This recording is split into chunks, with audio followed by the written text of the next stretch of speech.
ओम नमस्ते जी।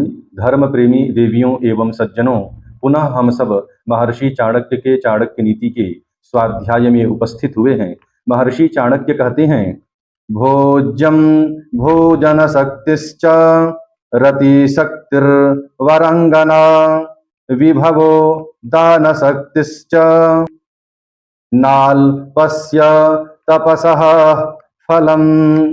शब्दार्थः, भोज्यम भोजन के लिए अच्छे अच्छे भोज्य पदार्थों का उपलब्ध होना, च और भोजन शक्ति ही उन पदार्थों के मिलने पर भोजन की शक्ति पचाने की क्षमता का होना, वरांगना सुंदरी पत्नी का मिलना, रति शक्ति ही और उसके मिलने पर उसके उपभोग के लिए अच्छी काम शक्ति का होना, विभवः धन का होना, च और दान शक्ति ही उसके साथ दानशीलता का होना।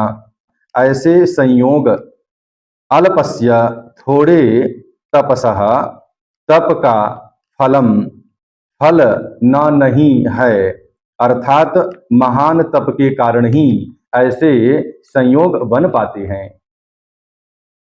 महर्षि चाणक्य कहते हैं, भोजन के योग्य पदार्थ और भोजन की शक्ति अथवा सुंदरी स्त्री और उसे भोगने के लिए काम शक्ति, विपुल धनराशि तथा उसके साथ दान देने की भावना, ऐसे संयोगों का होना थोड़े तप का फल नहीं है, अर्थात महान तप के फलस्वरूप ही ऐसे योग बनते हैं। एक सुंदर कवि ने कहा है, भोजन अरूपाचन क्रिया सुरति शक्ति वर नारी, विभव दान की शक्ति है, बड़ तप फल सुखकारी। कह रहे हैं कि भोजनीय पदार्थ भोजन कर उसे पचाने की शक्ति, सुंदर स्त्री, रति शक्ति, ऐश्वर्य तथा दान देने की शक्ति, ये सभी वस्तुएं मनुष्यों को अत्यंत कठिन तपस्या से प्राप्त होते हैं।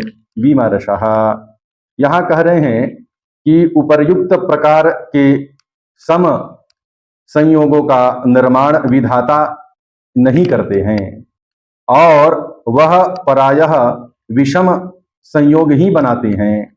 इसीलिए भोजन और भोजन शक्ति तथा पति पत्नी के संबंध में सर्वत्र निम्न स्थिति दिखाई देती रहती है। कैसा? तो कह रहे हैं, जब चने थे तब दांत न थे, जब दांत भये तो चने नाही। और आगे कह रहे हैं बड़ी सुंदर श्लोक में, यह सुंदरस्तदवनिता कुरूपा, या सुंदरी सा पतिरूपहीना, यत्रो भयं तत्र दलिद्रता च, विधेर विचित्राणि विचेष्टितानि।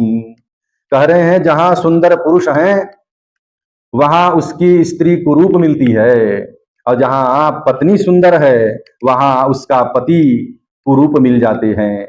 जहां दोनों बातें मिलती हैं, सुंदर पत्नी सुंदर स्त्री मिल जाती हैं या मिल जाते हैं, तो वहां कहा वहां दरिद्रता का साम्राज्य उपस्थित हो जाता है, दरिद्रता आ जाती है।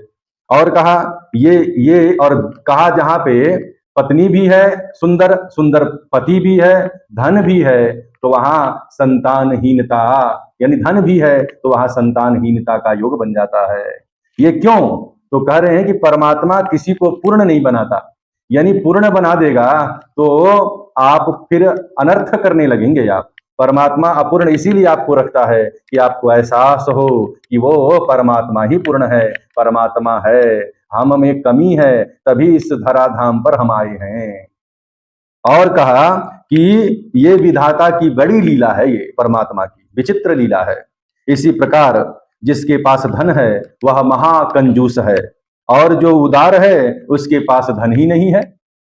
जब कभी भोजन और भोजन शक्ति आदि तुल्य गुणों का संयोग होता है, तब वह व्यक्ति अपने पूर्व जन्म अथवा इस जन्म के महान तप के फल से ही प्राप्त कर पाता है।